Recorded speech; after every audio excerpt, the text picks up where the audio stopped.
बिल्वप्रभार तुलसीधर मंजरी पूजयामि जगदीश्वर मे प्रसीद नानासुगन्ध पुष्पाणि यथाकालोपमानिन पुष्पाञ्जलि मया दत्त विरमाधर्मे पुरुषोत्तमाय नमः पुष्पाञ्जलि समर्पयामि। श्री मार्कंडे महापुराण की श्री व्यासी महाराज की श्री दादा दरबार की श्री गौ माता की श्री दादाजी महाराज की धर्म की जय हो, धर्म की जय हो, अधर्म का प्राणियों में गौ माता की जय हो, सनातन धर्म की जय हो। जय जय श्री सीताराम, जय जय श्री राधेश्याम। नमः पार्वती हर हर महादेव।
स्वादित चरण कमल मकरंदाय भक्त जन मानस निवासाय श्री रामचंद्राय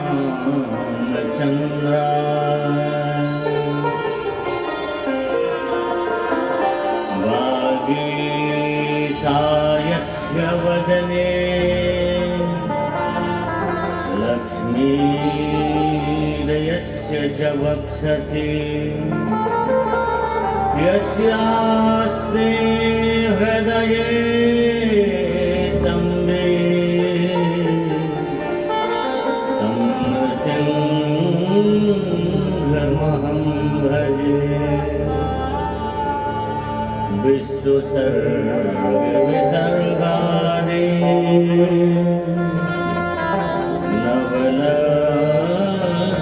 नवलक्षणलक्षितम् श्रीकृष्णाख्यं परं धाम जगद्धाम नमामि तं। नमोऽस्तु रामाय सलक्ष्मणाय देवे च तस्यै जनकात्मजाय।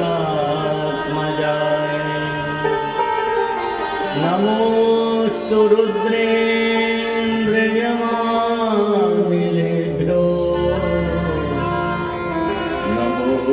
स्तु चन्द्रार्कमरुद्गणे रामं रामानुजं सीता भरतं भरतानुजं सुग्रीवं वायुसूनं च प्रणवामि पुनः पुनः ध्येयं सदा परिभवग्नमभीष्टदोहम् तीर्थास्पदं शिरविन्दुतं शरण्यम् कृत्यार्तिहं प्रणतपाल भवाब्धिपोतं वन्दे महापुरुष ते चरणारविन्दम् प्रह्लाद नारद पराशर पुण्डरीका व्यासाम्बरीश सुख सौनक भीष्मदाभ्यां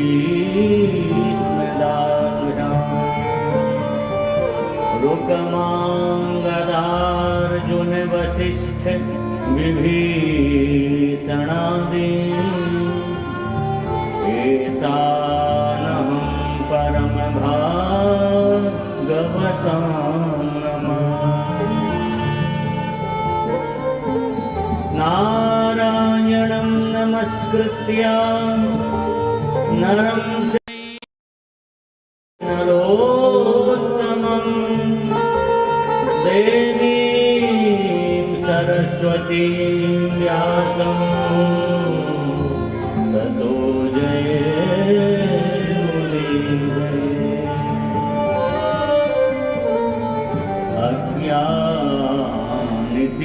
अज्ञानतिमिरान्धस्य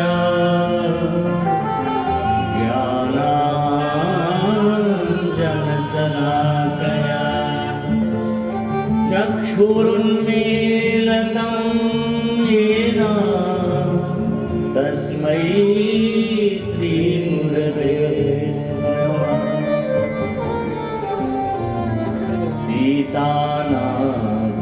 सीतानाथसमारम्भा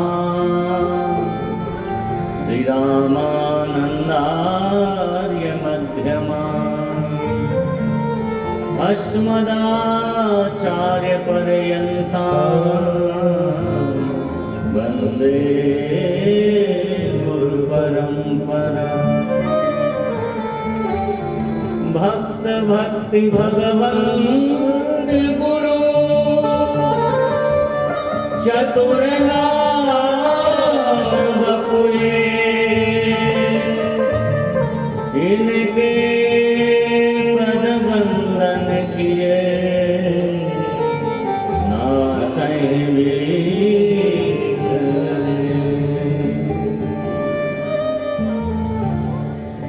राधे राधे गोविंद गोविंद राधे श्री राधे राधे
दादा जी का नाम भैया हरे हरि का नाम दादा जी का नाम दादा जी का नाम भैया हरे हरि का नाम दादा जी का नाम भैया हरे हरि का नाम दादा जी का नाम भैया हरे हरि का नाम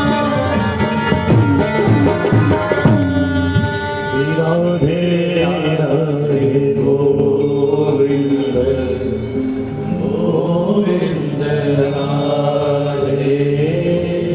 राधे राधे गोविंद गोविंद गोविंद राधे गोपाल राधे गोविंद राधे गोपाल राधे गोविंद राधे गोपाल राधे गोविंद राधे गोपाल राधे श्री वृंदावन बिहारी लाल की जय श्री बांके बिहारी लाल की जय श्री अयोध्यानाथ भगवान की जय श्री नर्मदा मैया की जय श्री मार्कंडेय महापुराण की जय श्री धूनी वाले दादाजी की जय श्री हरिहर भोले भगवान जी की पूज्य श्री बड़े दादाजी महाराज की श्री छोटे दादाजी महाराज की पूज्य श्री बड़े सरकार की श्री छोटे सरकार की श्री सद्गुरुदेव भगवान की पूज्य श्री पिताजी महाराज की श्री जड़खोर गौधाम की श्री पथमेड़ा गौधाम की श्री रमण बिहारी लाल की सब संतन की सब भक्तन की सब विप्रन की जय जय श्री राधे जय जय श्री सीताराम नमः पार्वती पतये हर हर महादेव हरिशरणं परम मंगलमय परात्पर परब्रह्म परमेश्वर भक्त वत्सल शरणागत वत्सल दीन बंधु दया सिंधु पूज्य चरण श्री बड़े दादाजी महाराज की महती कृपा करुणा से उनके पावन अनुग्रह से हम आप सब उन्हीं का उत्सव मनाने के लिए उपस्थित हैं। पूज्य दादाजी महाराज के चरणों में सादर साष्टांग दंडवत प्रणाम निवेदन करते हुए भगवती मां नर्मदा को सादर वंदन करते हैं एवं दादाजी की पूरी संपूर्ण परंपरा को हम सादर खूब खूब दंडवत प्रणाम निवेदन करते हैं। पूज्य गुरुदेव भगवान के चरणों में सादर साष्टांग दंडवत निवेदन करते हुए हम सबके सन्मुख आप सब जिनकी गोद में बैठे हैं और दास जिनके सन्मुख बैठा है पूज्य बड़े दादाजी की तरह जो हम सब पर अनुग्रह स्नेह वात्सल और कृपा बरसाने वाले पूज्य श्री छोटे सरकार के चरणों में सादर साष्टांग दंडवत निवेदन करते हुए उपस्थित सभी संत वृंदों को सादर वंदन करते हुए पूज्य चरण पिताजी को खूब खूब सादर वंदन प्रणाम, पूज्य माता जी को प्रणाम, सन्मुख विराजमान सभी विद्वान ब्राह्मणों को वंदन करते हुए एवं आप सभी दादाजी के भक्तों को जय श्री दादाजी की कहते हुए आज के पावन प्रसंग में प्रवेश करें।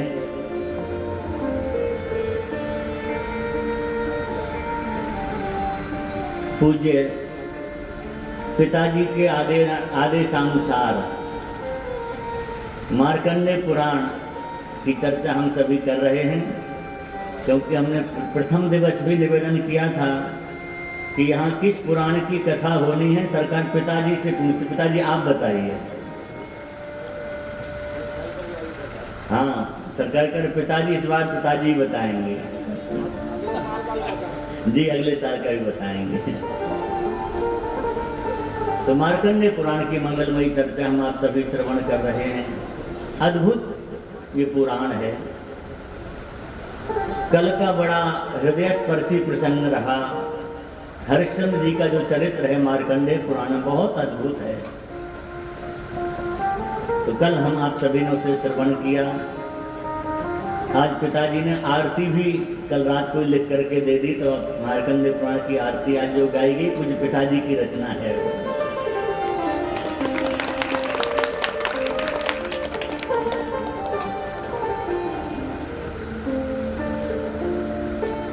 मार्कंडेय पुराण में मानव जीवन की सफलता किसमें है ये सब बताया गया बहुत विस्तार से। आज वही चरित्र आने वाला है। महात्मा सुरथ का चरित्र आज आएगा। ऐसा अद्भुत चरित्र है सुरथ का, जिसे अपने 10,000 जन्मों का स्मरण है। सुरथ आगे बताएंगे आज के प्रसंग में अपने पिताजी को कि हमको अपने 10,000 जन्मों का स्मरण है। 10,000 जन्म में क्या क्या बना हूं, किस किस योनि में गया हूं, मुझे सब याद है।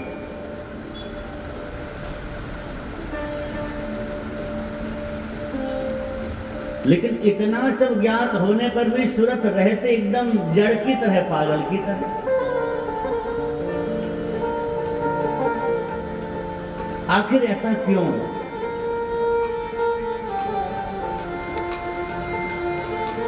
तो यहां वो पक्षी जो ऋषि को कथा श्रवण करा रहे हैं, 4 पक्षी महर्षि जैमिनी को कथा सुना रहे हैं। वो कहते सुरथ ने संसार के वास्तविक तत्व को जान लिया, और जिसने संसार की वास्तविकता को जान लिया वो संसार में जड़वत ही रहता है। और हमने अपने पूज्य गुरुदेव से सुना है, जहां तक पौराणिक आख्यान हैं,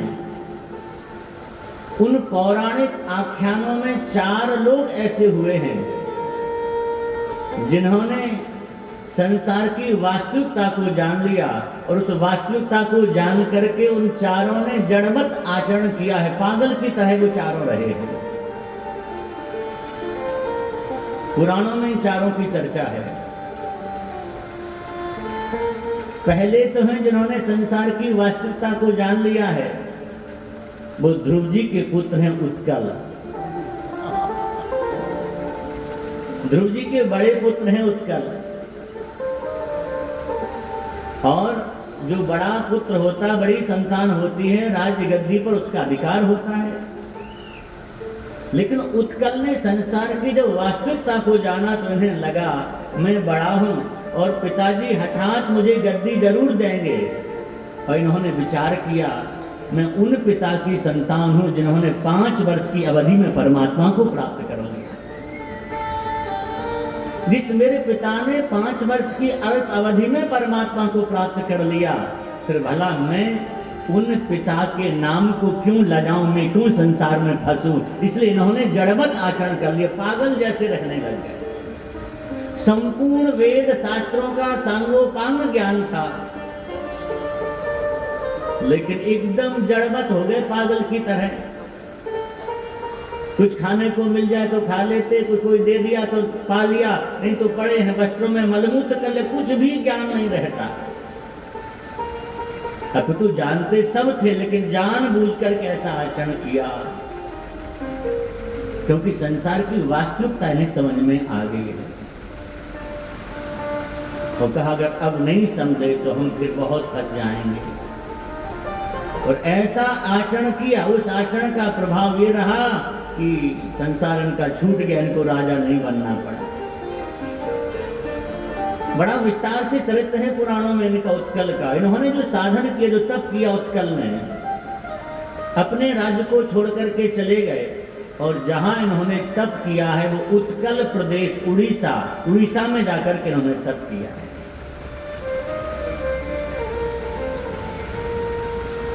और इसी शरीर से उन्होंने परमात्मा तत्व का अनुभव कर लिया, ब्रह्म का साक्षात्कार कर लिया।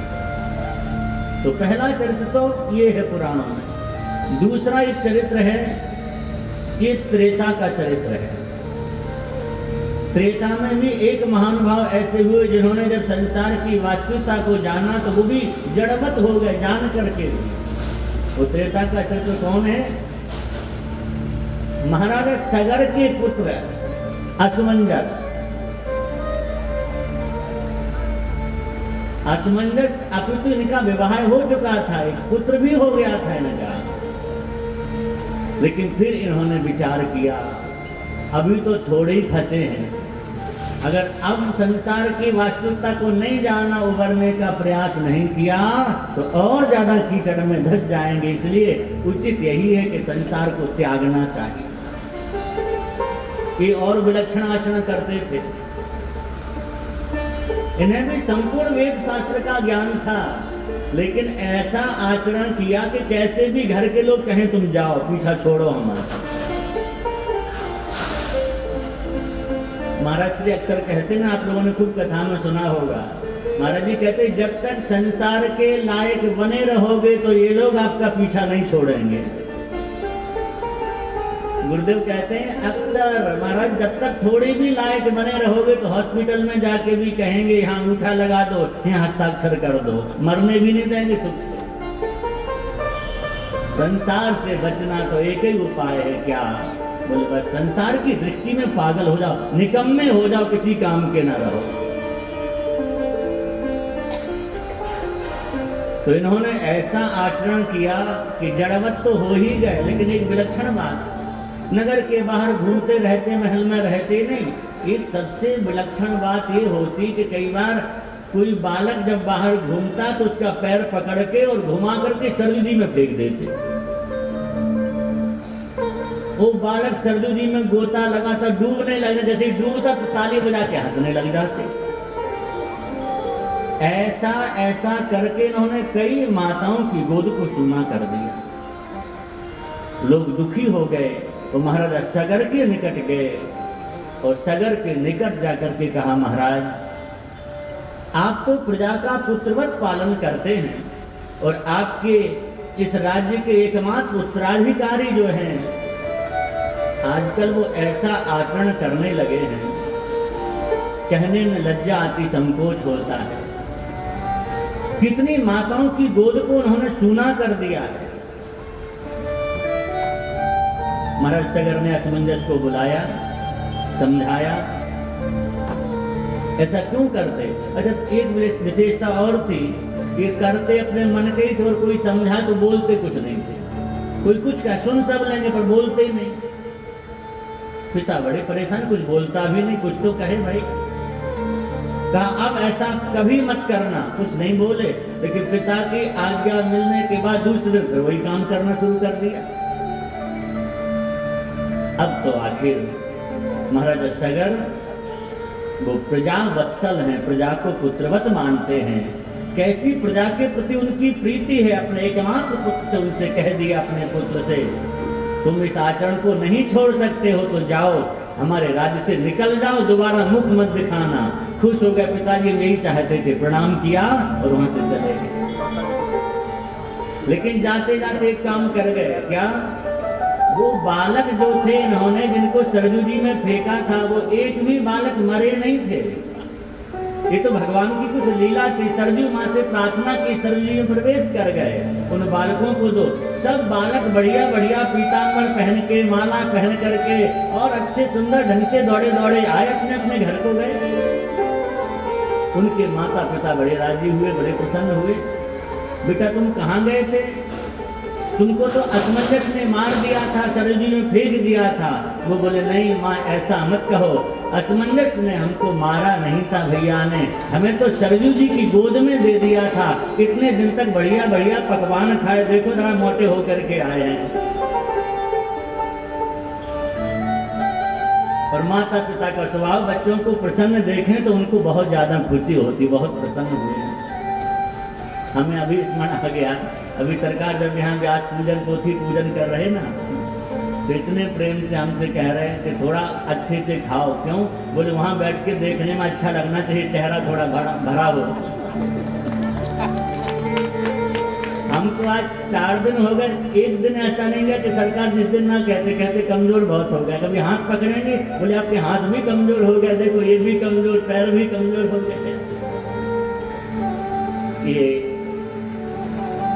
महापुरुषों का स्नेह प्रेम है, माता पिता का जैसा बच्चों के प्रति स्नेह प्रेम होता है, आपकी कृपा है। तो असमंजस जी को संसार की वास्तविकता समझ में आई तो वो भी छोड़ करके चले गए और उन्होंने जो साधन किया, भजन किया है, अद्भुत उन्होंने तप किया। एक तीसरे महापुरुष भी हुए हैं जिनको संसार की वास्तविकता समझ में आई तो उन्होंने भी जड़वत आचरण किया है। वो तीसरे महापुरुष कौन हुए? बोले वो तीसरे महानुभाव हुए श्री जड़ भरत जी महाराज रघुगण के पुत्र हुए हैं। इन्होंने भी संसार की वास्तविकता समझ ली, अपितु परम विद्वान हैं, जन्म से ही इन्हें संपूर्ण वेद वेदांत का ज्ञान है। लेकिन संसार का स्वरूप समझ में आ गया तो 24 अक्षर का गायत्री मंत्र भी 3 महीने में याद करके नहीं सुनाया। याद तो था पर जानबूझ के नहीं सुनाया। जड़वत रहते, जो कार्य को कहता कर दो करने लग जाते, अपनी मस्ती में लग जाते। तो तीसरे तो ये महापुरुष हुए और चौथे एक महापुरुष और हुए हैं पुराणों के आख्यान में, जिन्होंने संसार की वास्तविकता को समझा और इस तरह का आचरण किया। वो चौथे हैं एक महात्मा सूरत, जिनका चरित्र आज हम लोग श्रवण करें।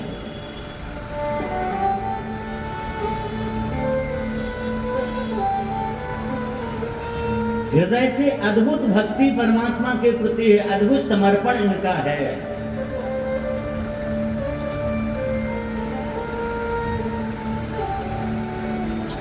देखो भक्ति है क्या? अनेक अनेक परिभाषाएं भक्ति की हमारे शास्त्रों में कही गई हैं, लेकिन हमने महापुरुषों से सुना है कि महनीय विषय प्रीति भक्ति, श्रेष्ठ के प्रति प्रेम होना ही भक्ति है। महनीय, जो हमसे श्रेष्ठ है उसके प्रति जो प्रेम है उसी को भक्ति कहा गया है। क्यों तो प्रेम पिता का भी पुत्र के प्रति होता है, लेकिन उसको भक्ति नहीं कही जाएगी, क्योंकि वो महनीय नहीं है, पुत्र छोटा है। तो पुत्र के प्रति जो प्रेम होगा वो भक्ति नहीं कहलाएगी, वो क्या होगा? वो वात्सल्य होगा। लेकिन अगर वो पुत्र पिता के प्रति प्रेम रखता है तो उसकी वो पितृ भक्ति हो जाएगी। ऐसी माँ बालक के प्रति प्रेम रखती है तो वो उसका वात्सल्य है, स्नेह है। लेकिन पुत्र अगर माँ के प्रति प्रेम रखे तो मातृ भक्ति हो जाएगी। तो श्रेष्ठ के प्रति समर्पण, श्रेष्ठ के प्रति प्रेम ही भक्ति है। अगर इस पर सूक्ष्मता से विचार करें, सबसे श्रेष्ठ कौन है? तो अणो रणियान महतो महियान, परमात्मा से श्रेष्ठ बड़ा दूसरा कोई है ही नहीं। 2 ही तत्व हमारे शास्त्रों में ऐसे हैं जो श्रेष्ठ हैं, और वो कहने को 2 हैं, वस्तुतः एक ही है। एक है परमात्म तत्व, दूसरा है सद्गुरु तत्व। गुरु परमात्मा वास्तविकता में एक ही है।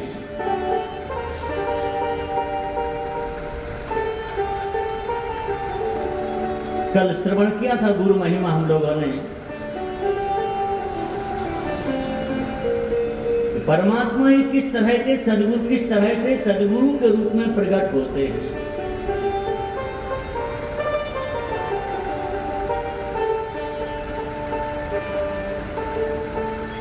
तो प्रभु के प्रति हमारी भक्ति हो, संसार की वस्तु पदार्थ के प्रति भक्ति, बोले फिर वो भक्ति नहीं कहलाएगी। महने पदार्थ के प्रति भक्ति ही भक्ति है। तो सूरज हृदय से तो भक्त है, पर बाहर का आचरण इनका जो है वो बिल्कुल विपरीत है। उसे देख के नहीं लगता कि भक्त होंगे। हमने यहाँ पर एक बार भक्तमाल की भी कथा कही थी। भक्तमाल कथा में चरित्र श्रवण कराया था, आप लोगों को स्मरण में होगा कि कई महापुरुष ऐसे होते जो देखने में नहीं लगता कि भक्त हैं, वही आचरण उनके भक्ति के दिखाई नहीं देते हैं, लेकिन हृदय भक्ति से भरा रहता है। तो भक्तमाल में चरित्र है, अंतरनिष्ठ निर्पालैक परम धर्म नाहिन धुजी, अंतरनिष्ठ निर्पालैक परम धर्म नाहिन धुजी।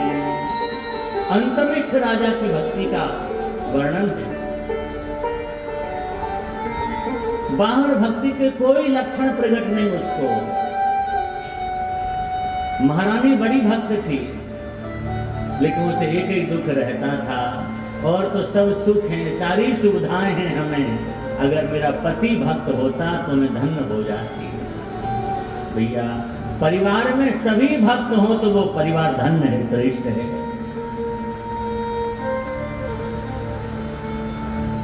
रानी को बार बार ये चिंतन रहता कि मेरे पति भक्त होते तो मैं धन्य हो जाती, धन्य हो जाती। इस बात का अंदर अंदर से बड़ी पीड़ा रहती, बड़ा दुख रहता है। एक दिन कथा विस्तृत है, केवल संकेत में हम कह रहे हैं। राजा शयन कर रहा था, सो रहा था, और सोते समय राजा को सपने में भगवान के नित्य रास का दर्शन हुआ। पूज्य हमारे दादा गुरु भक्तमाली जी महाराज कहते हैं कि राजा के मुख से एक शब्द निकला था, निकसो हा बिहारी है। राजा बड़े भाव पूर्वक प्रेम आर्त स्वर से पुकारा, हे बिहारी जी। तो महाराज जी कहते निश्चित रूप से राजा महाराज का दर्शन कर रहा था, महाराज की लीला चल रही थी। उस समय ठाकुर जी जब अंतर्धान हो गए तो गोपियां विलखने लगी, उसी भाव में राजा के इसमें निकसो हा बिहारी है।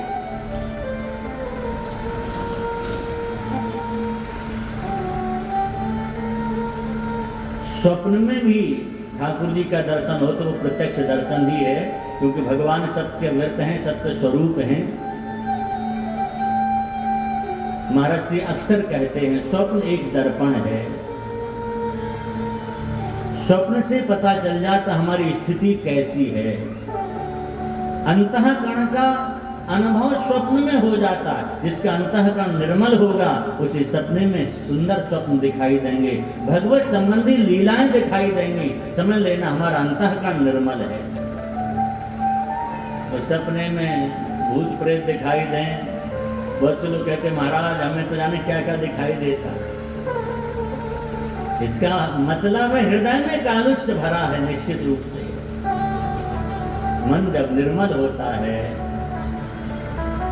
तो सपने में, जागने में उससे भगवान की लीलाओं का ही चिंतन होता है।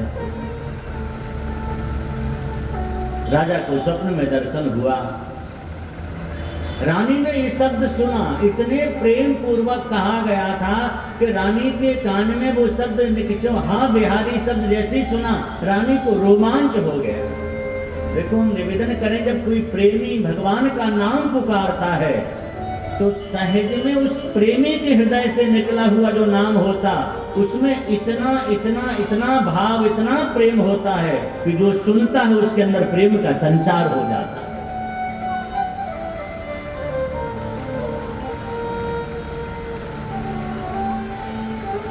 हमारे यहाँ गुरुजनों से मंत्र लेने की परंपरा क्यों है? इसीलिए वो प्रेमी हैं, रसमय, उस रस में डूबे हुए हैं। मंत्र तो सब जानते, पोथियों में भी लिखे पड़े हैं सब मंत्र, लेकिन आप एक नहीं 1000 बार पढ़ लो मंत्रों को, वो अनुभूति नहीं होगी, वो आनंद नहीं आएगा। और गुरुदेव से जो प्राप्त हो जाता है, उस एक बार में जो आनंद आ जाता है, जो एक उच्चारण से जो मन प्रसन्न होता है, उसकी अनुभूति का अलग ही क्या कहना।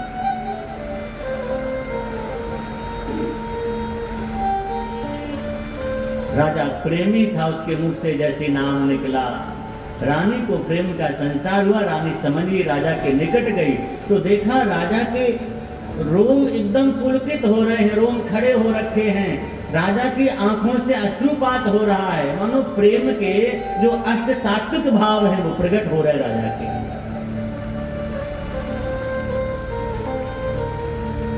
नयनम गलदस्तु धारया वदनम गदगद रुद्धया गिरा। रानी प्रसन्न हुई। प्रातः काल होते पूरे नगर में महाराज निमंत्रण भिजवा दिया कि आज सबको महल में आके प्रसाद पाना है।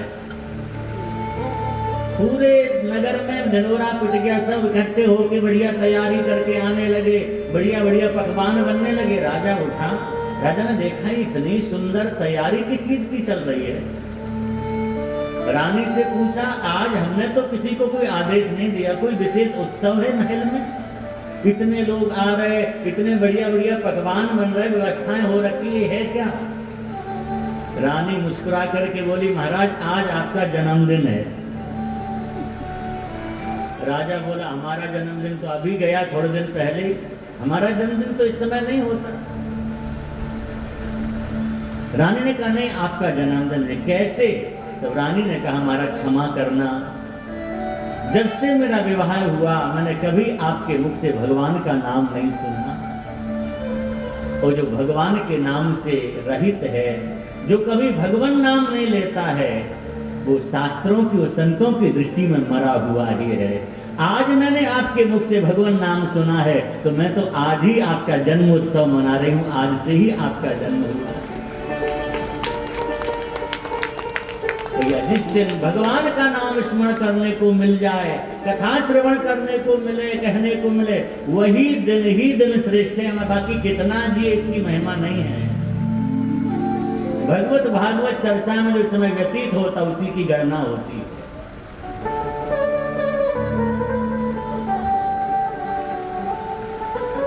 राजा ने कहा कि आपको भ्रम हो गया, हमने कोई नाम नहीं लिया भगवान का।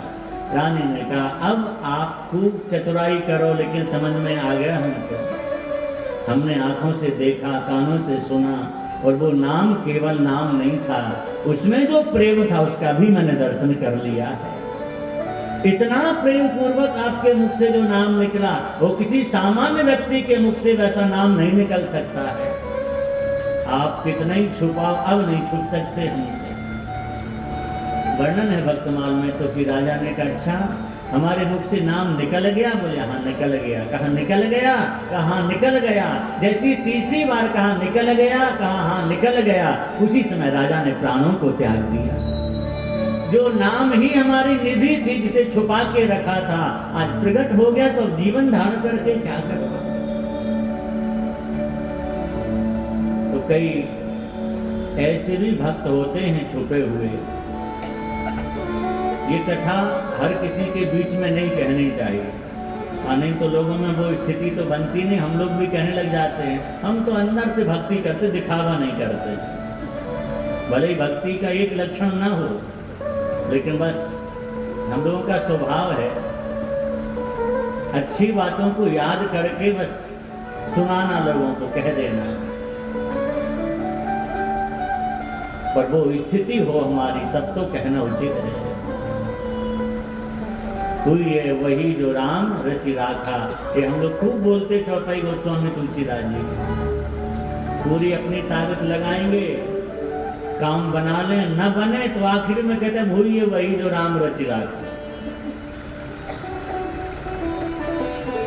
चलो ठीक है, मान लिया एक बात आप कहो कि हुई है वही जो राम रचि राखा, लेकिन इसके बाद भगवान शिव ने जो किया वो हम करने लगे, तब तो हम मानेंगे कि ठीक है। रैदास जी की कहावत याद कर लेते हैं, मन चंगा तो कठौती में गंगा। लेकिन पहले मन हमारा चंगा हो तो सही। श्री सद्गुरुदेव भगवान की जय जय श्री राधे।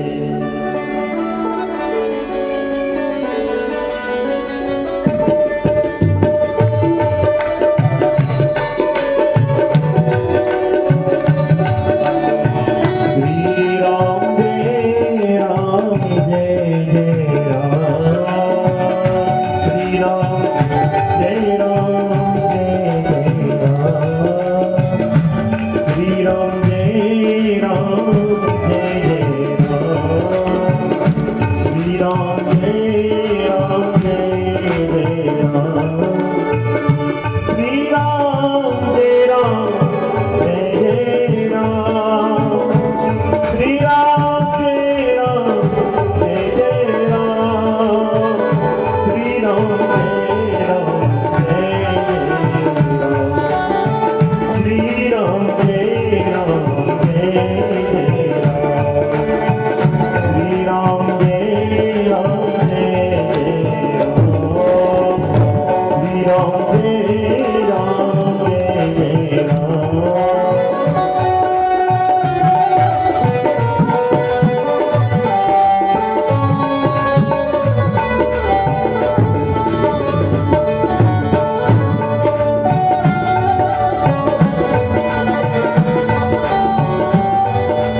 राम जय राम जय जय राम श्री राम जय राम जय जय राम श्री राम जय राम जय जय राम हरि ओम।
चरणों में सादर दंडवत प्रणाम निवेदन करते हैं। पूज्य पुरी से पधारे पूज्य स्वामी जी महाराज के चरणों में सादर साष्टांग वंदन निवेदन करते हैं।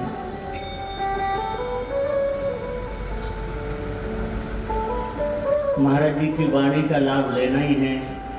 आप सभी को सरकार का स्नेह प्रेम महाराज जी को यहाँ खींच लाता है। कल दास ने निवेदन किया था, कितने भी व्यस्त हो महाराज श्री पर यहाँ इस दरबार में आते हैं, उसके मूल में सरकार का जो प्रेम है महाराज जी के प्रति अद्भुत है। वो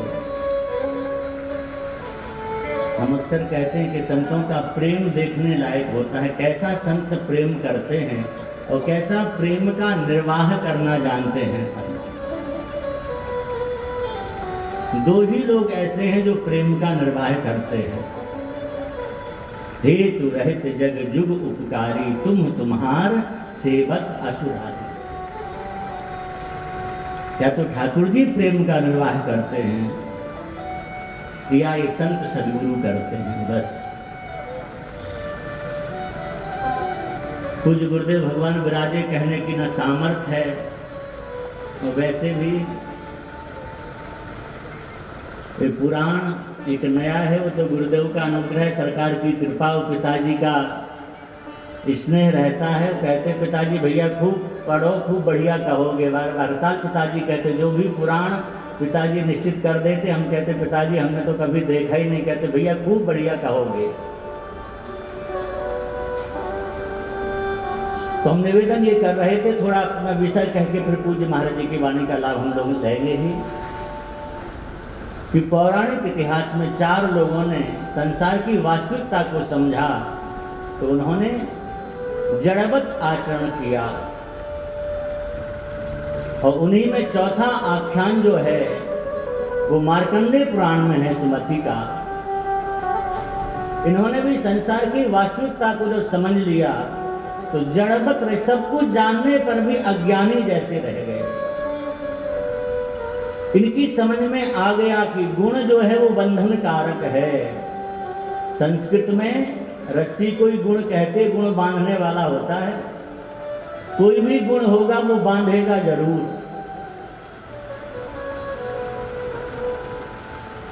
कैसा भी गुण हो आखिर बंधन का कारण तो बनेगा ही। हमने पूज्य महाराज श्री से ही सुना है, महाराज जी कहते कौआ को कोई पिंजड़े में बंद नहीं करता, तमाम कौआ घूमते हैं। अब आजकल तो कौआ भी कम हो गए, लेकिन तोता को कोई भी पकड़ के बंद कर लेता क्योंकि मधुर बोलता है वो।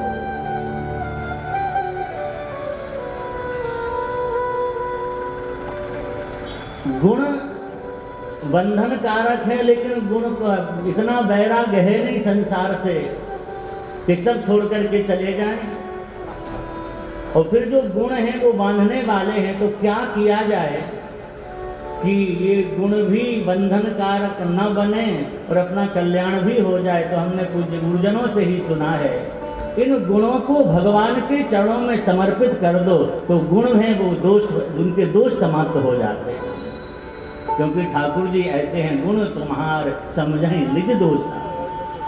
प्रत्येक गुण का समर्पण हम परमात्मा के चरणों में कर दें तो फिर वो गुण बंधन कारक नहीं होगा, वो गुण ही हमें मुक्ति की ओर ले जाएगा।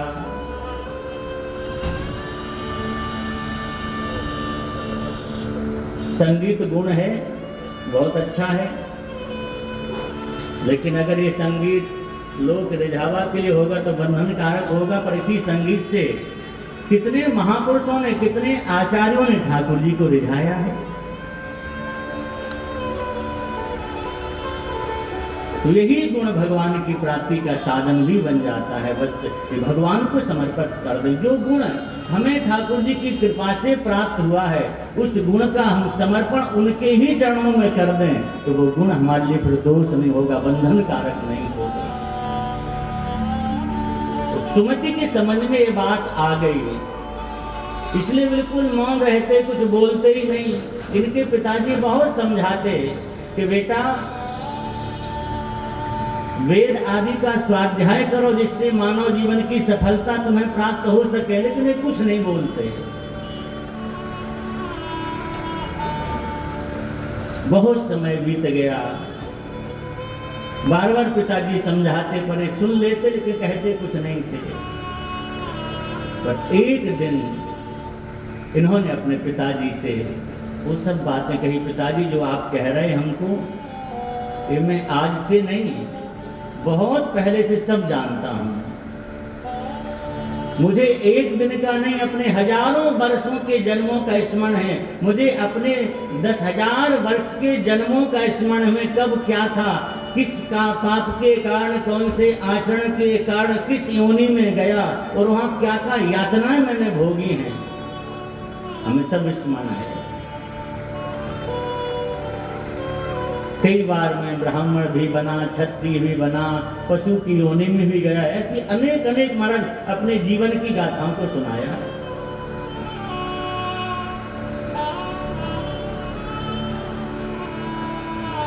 इनके पिताजी ने पूछा कि आज तक तुम नहीं बोलते था, जितना अच्छा बोल रहे हो। कहा पिताजी आप अगर कुछ पूछना चाहें तो आज हमसे पूछ लें, क्योंकि मुझे सब स्मरण है।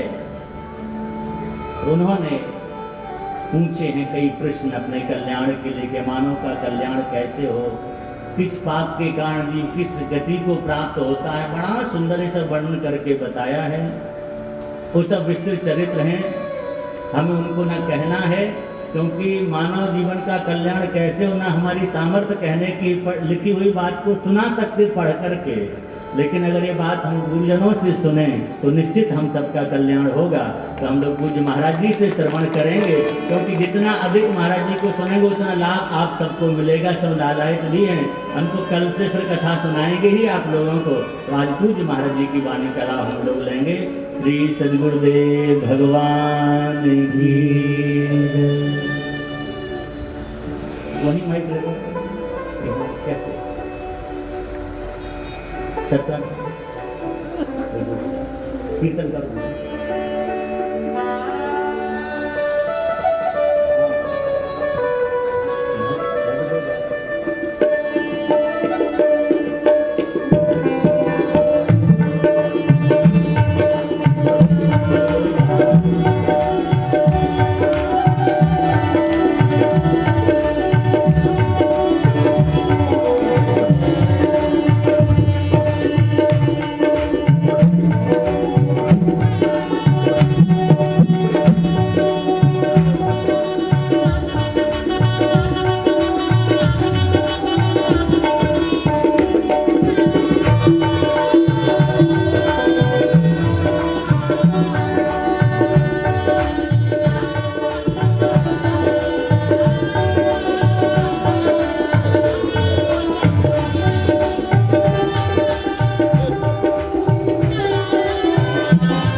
नमोस्तु रामाय सलक्ष्मणाय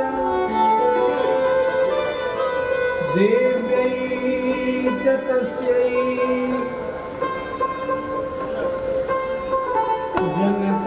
जनकात्मजायै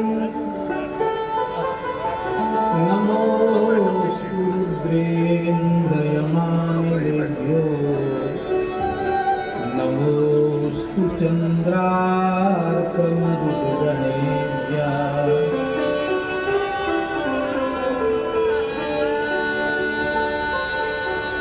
रामं रामानुजं सीतां भरतं भरतानुजं सुग्रीवं वायुसूतं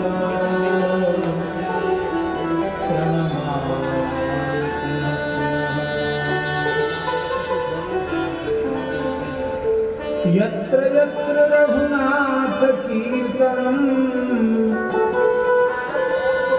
तत्र तत्र कृतमस्तकाञ्जलिम् बाष्पवारि परिपूर्णलोचनम् मारुतिं नमत राक्षसान्तकम्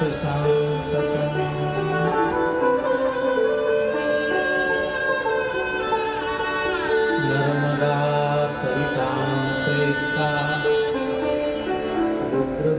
रुद्रदेहाग्निस्थिता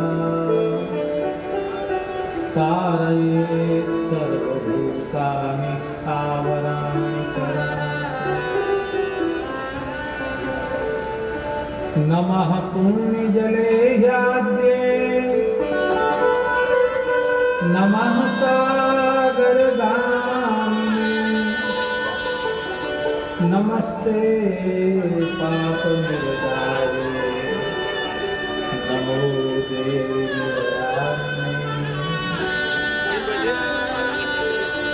नमोस्तु ते ऋषिगणसिद्धसेविते नमोस्तु ते शङ्करदेहनिःसृते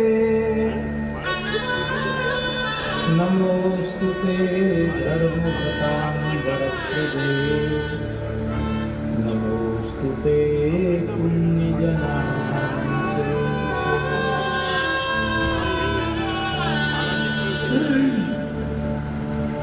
नारायणं नमस्कृत्य नरं चैव नरोत्तमं देवीं सरस्वतीं व्यासं ततो जयमुदीरये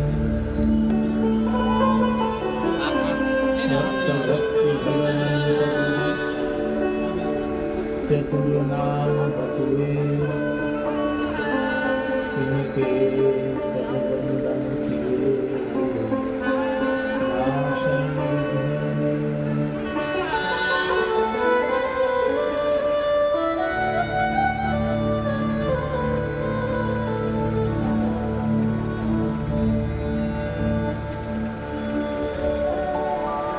हम तो हमारे दादाजी के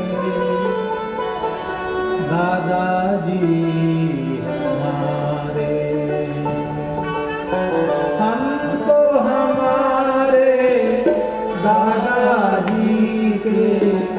दादाजी हमारे।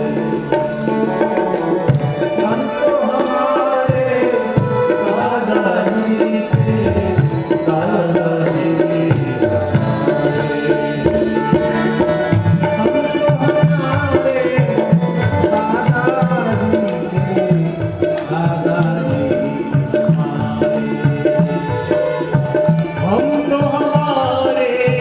दादाजी के दादाजी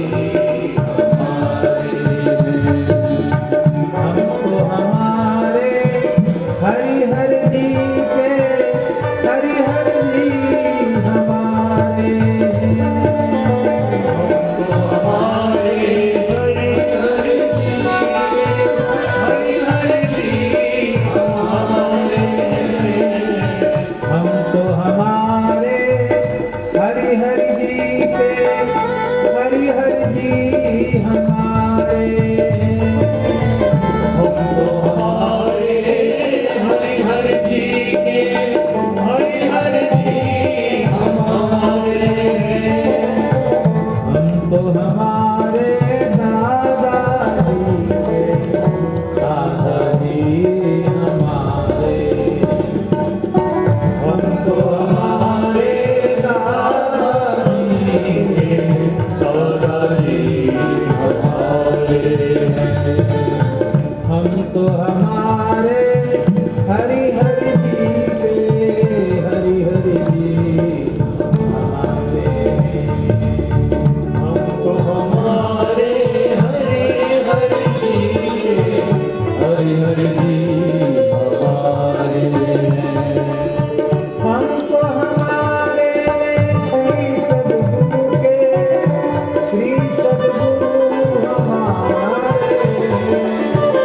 हम तो हमारे श्री सद्गुरु श्री सद्गुरु हमारे। हम तो हमारे श्री गुरुवर के श्री गुरुवर हमारे। हम तो हमारे श्री गुरुवर हमारे। हम तो हमारे देवाजी के देवाजी हमारी। हम तो हमारे देवाजी के देवाजी हमारे। हम तो हमारे दादाजी के दादाजी हमारे। तो हमारे दादाजी के दादाजी हमारे। हम तो हमारे गौ माता के गौ माता हमारी। हम तो हमारे गौ माता के गौ माता हमारे। हम तो हमारे दादाजी के दादाजी हमारे। हम तो हमारे दादाजी के दादाजी हमारे। हम तो हमारे हरिहर जी के हरिहर जी हमारे। हम तो हमारे हरि हरि जी के हरि हरि जी हमारे। श्री गौरी शंकर भगवान की श्री दादाजी महाराज की श्री हरिहर जी महाराज की श्री बड़े सरकार की श्री छोटे सरकार की नर्मदा मैया की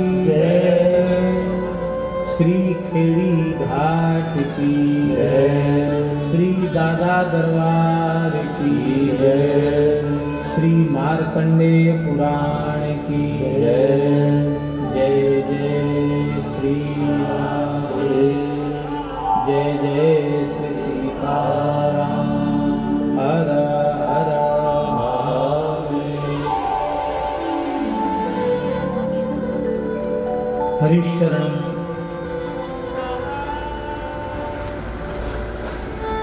हम तो इस भाव से थोड़ी देर पीछे आकर बैठे थे कि 1 घंटा कथा सुनेंगे, बाद में हम लगभग 1 बजे आएंगे, पर कथा सुनने को तो मिली नहीं।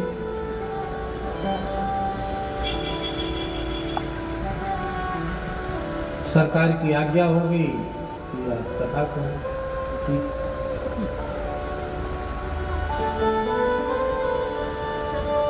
अभी सुमति का उपाख्यान चला।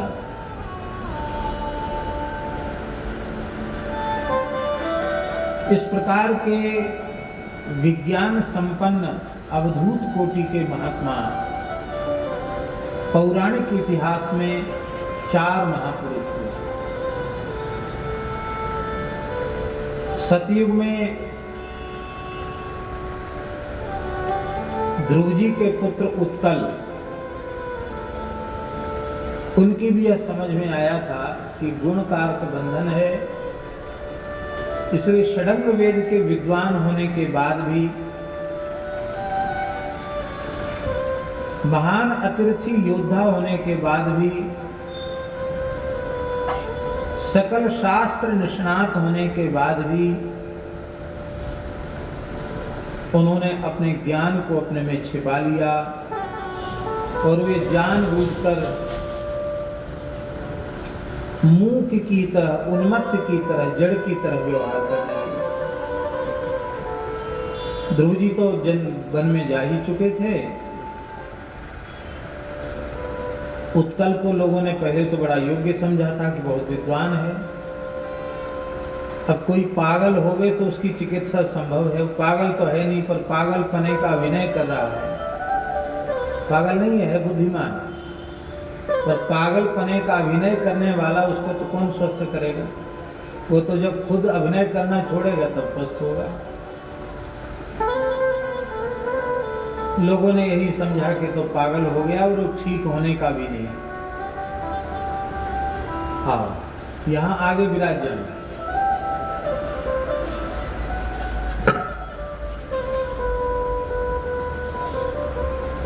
हमारे बाबा महाराज बहुत सुंदर गाते। इधर है, यहाँ जा, सामने आ जा।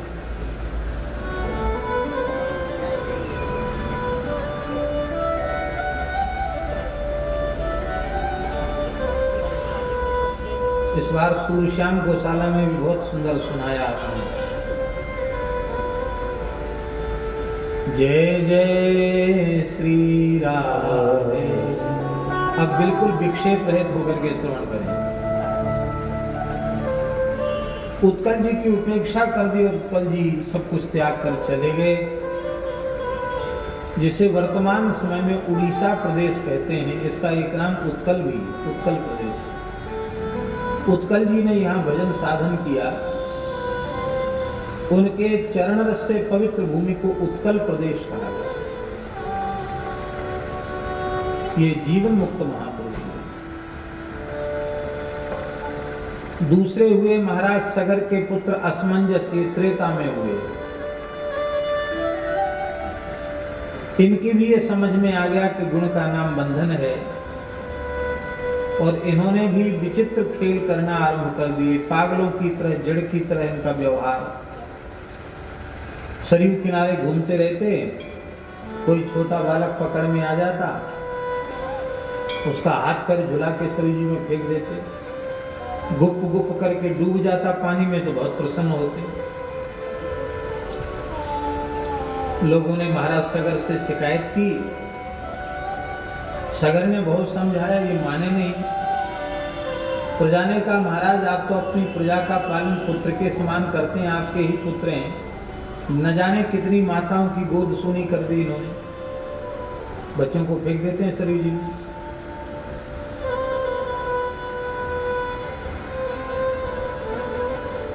रुष्ट होकर के सगर ने कहा कि तुम हमारे राज्य की सीमा से बाहर चले जाओ। कि चले जाओ, लौट के कभी मत आना। कहा जो आ गया। इसलिए तो कर रहे थे ये काम। जैसे ही अयोध्या छोड़कर असमंजस गए, उसी समय जितने बालकों को सरयू जी में फेंका था वो सब बढ़िया सुंदर वस्त्राभूषणों से सुसज्जित होकर नाचते कूदते हुए घर आ गए। लोगों ने कहा तुम तो डूब गए थे, मर गए थे, क्या हुआ?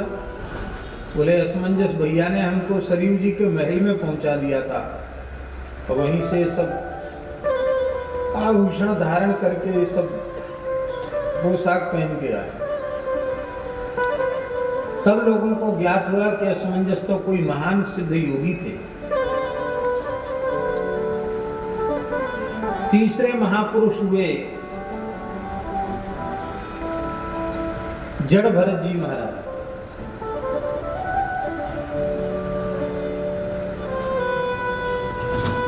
जिन्होंने रघुगण राजा के ऊपर कृपा की, कथा आप सब जानते हैं।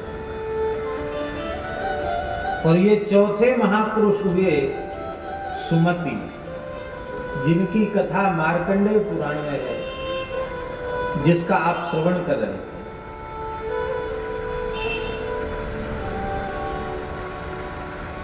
प्रश्न पूछा गया कि भक्ष्याणि तत्र नो जंतुर्जीयते कथमल्पकः कथं भोक्ता सकर्मस्य कर्मणः सुकृतस्य वै।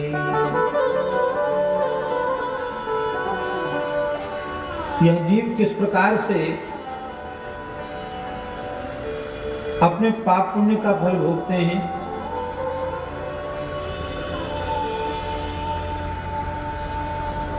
आप कृपा करके बताइए।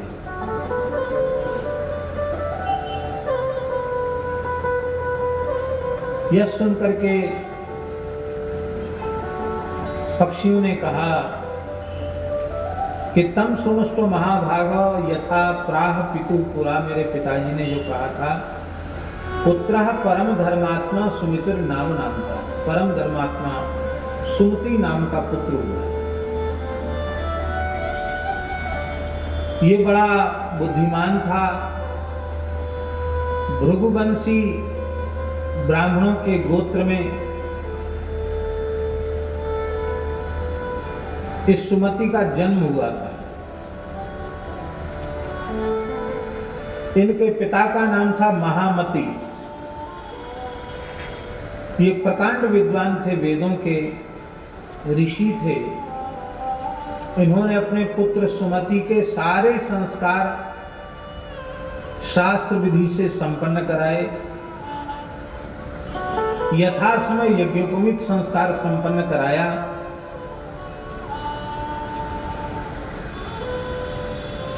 किंतु आश्चर्य की बात है,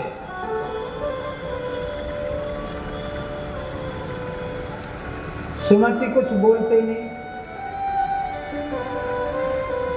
बहरे की तरह, गूंगे की तरह व्यवहार करते, न सुनते, न समझते, न बोलते।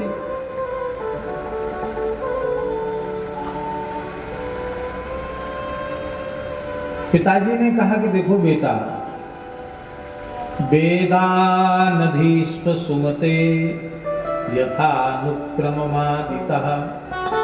गुरु शुश्रूषणे व्यग्रौ व्यग्रो भैक्षान्न कृत भोजनः। बेटा सुमति, गुरु की सेवा में रत होकर के भिक्षान्न के द्वारा तुम अपना निर्वाह करो और षडंग वेद का अध्ययन करो, क्योंकि ब्राह्मणेन निष्कारणो धर्मः षडंगो वेदोऽध्यो ज्ञेयश्चेति। फिर यथा समय समावर्तन संस्कार करा के यज्ञ का अनुष्ठान करके पुत्र को जन्म दे करके फिर तुम वानप्रस्थ स्वीकार कर लेना।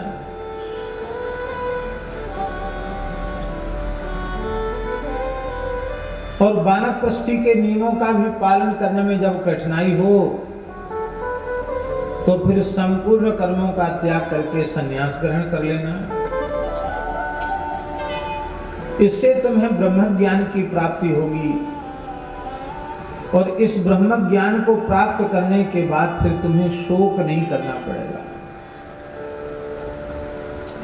एवं आप्स्यसि तद ब्रह्म यत्र गत्वा न शोचति।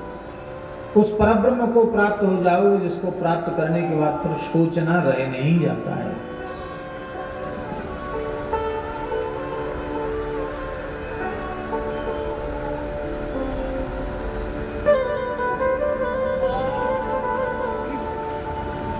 सुमति ने अपने पिता की बात नहीं मानी। उनकी वृत्ति में, उनकी रहनी में कोई अंतर नहीं आया। पिता की पुत्र में ममता होती ही है। पिताजी मृत्यु शैया पर पड़ गए पुत्र के संबंध में शोक करते करते। अब सुमति को मन में दया आई कि मेरे पिता महामती वेदों के प्रकांड विद्वान होने के बाद भी अभी अज्ञान का मोह ममता का त्याग नहीं कर पाए हैं और मोह तो नरके गति ही, मोह के कारण इन्हें नरक जाना पड़ा। पुत्र शब्द का अर्थ होता है पुत माने होता है नरक, त्र माने होता है त्राण। जो नरक से बचा ले उसको पुत्र कहते हैं।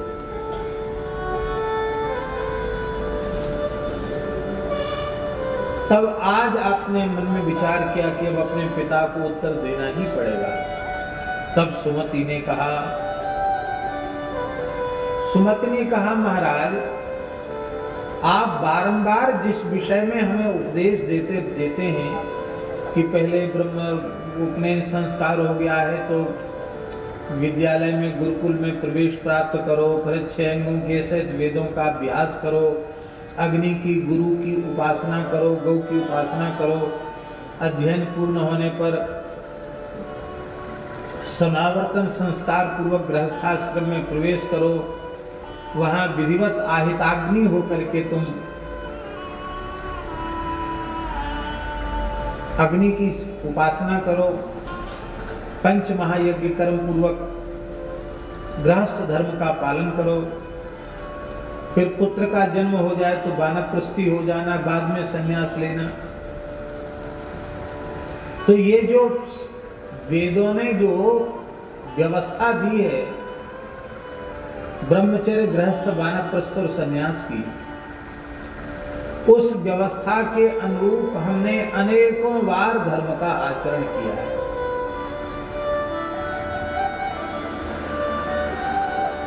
कोई ऐसा शास्त्र नहीं है जिसका मैंने अभ्यास न किया हो। और तो और मैंने शिल्प शास्त्र का भी अभ्यास किया है। मैं बहुत सुंदर कलाकारी जानता हूं, शिल्प शास्त्र का भी पंडित हूं। हे पिताजी, जन्मानामयुतम साग्रम मम स्मृति पथम गतम। 10,000 वर्ष से अधिक की बातें मुझे याद आ गई। 10,000 वर्ष से भी अधिक पुरानी बातें मुझे स्मरण में। मैंने संस्कृति के चक्र में पढ़कर कितने बार दुख भोगा है, कितनी बार सुखी हुआ, कितनी बार दुखी हुआ, मैं कह नहीं सकता।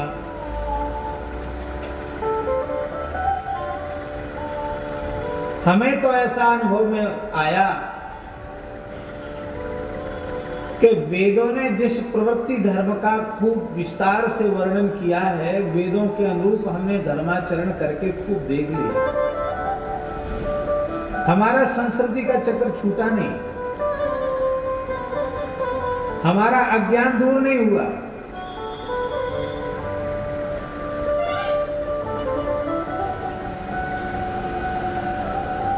तो जब अब हमें भगवत कृपा से ब्रह्म ज्ञान की प्राप्ति हो गई है, उत्पन्न ज्ञान बोधस्य वेदैहि किम्मे प्रयोजनम्। जब मुझे ब्रह्म ज्ञान उत्पन्न ही हो गया तो अब मुझे वेद ज्ञान से कोई प्रयोजन नहीं है। बहुत ध्यान से सुने, वेदों का तात्पर्य प्रवृत्ति धर्म में नहीं है। वेदों का तात्पर्य निवृत्ति में परिवेशित होने वाला है, क्योंकि वेदों का सिरोभाग उपनिषद है, वेदांत दर्शन है जो निवृत्ति का उपदेश कर रहे हैं।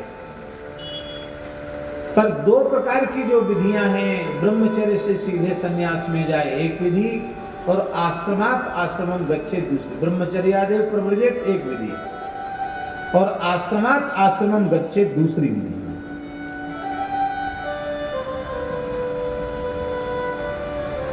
अब सीधे कोई ब्रह्मचर्य से संन्यास में जाने का अधिकारी नहीं है, इतना उच्च कोटि का वैराग्य उसे नहीं हुआ, तब वेद ने व्यवस्था बनाई कि भैया ठीक है, तुम अपनी वासना को थोड़ा भोग के द्वारा उसकी कटुता का अनुभव कर लो और फिर संसार छोड़ देना, क्योंकि बंधने के लिए नहीं, छूटने के लिए मनुष्य जन्म मिला है। ध्यान में एक बात, सीधे निवृत्ति में नहीं जा सकते तो प्रवृत्ति से घूमकर निवृत्ति में जाओ।